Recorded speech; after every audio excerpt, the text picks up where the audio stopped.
go to Drew on a Republicans line in New York City. Good morning, Drew. Good morning. How you guys doing this morning? Good, Drew. Good. How are you? I commend you guys, and I'm happy that you guys are trying to do this and make it a constitutional amendment. I don't think people understand that the amount of money owed back to these banks because of government borrowing, which consists of principal and interest, will always exceed the amount of money that's available in circulation. That's why inflation is a constant, because new money is always needed to cover this perpetual deficit.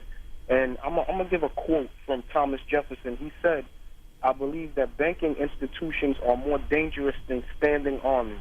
If the American people ever allow private banks to control the issue of currency, the banks and corporations that will grow up around them will deprive people of their property until their children wake up homeless on the continent their fathers conquered." So people don't understand this spending. They want to make excuses and say it's necessary. But when do you stop? Do you stop when we're slaves to this debt and the American people have no opportunity for growth at all? And Obama has the Trilateral Commission who helped us get into this mess. Well, Drew, thanks for the call. My sense of this is that the American people know in their guts that we're on a pathway toward fiscal catastrophe, but we don't yet have it on the table where we have created an environment where the Congress and the administration are prepared to deal with it. And Drew's comments notwithstanding about debt, let me say we need look no further than the headlines today about the situation in Greece. I think, Jeb, according to our estimates, in about 20 years on the current trajectory, these projections don't even include Obamacare. They don't even include future stimulus bills. They don't include more expansions in the size and scope of government that's contemplated by liberals in Washington, D.C. At the current rate of projected growth with existing programs, in 20 years, our debt will exceed 130% of GDP, according to estimates. That's roughly where Greece is today, and Greece is in a fiscal crisis. They cannot borrow money. The other powers in the EU will not loan them money because there's no confidence that Greece will be able to meet their obligations, even in making interest payments. And in a very real sense, the American people deserve to know we are on a trajectory to have a national debt in the size and magnitude relative to our economy of Greece's national debt in just 20 years. But what I hope is despite the gloom and doom of some of these projections, is if the American people will simply say to their national government, we just want you to live within the means you've lived within since World War II. We've given you 20 cents on the dollar.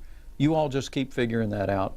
Tell us some responsible and compassionate ways that you can reform current public systems so that we'll meet obligations. But you all, absent a declaration of war or a two-thirds vote in the Congress, some national emergency, we want you to live with what you've been living with. I think we've got time to do this. And frankly, while we allow Libya a time frame, I think we have 10 years where this could be adopted by the states and then 5 years of implementation.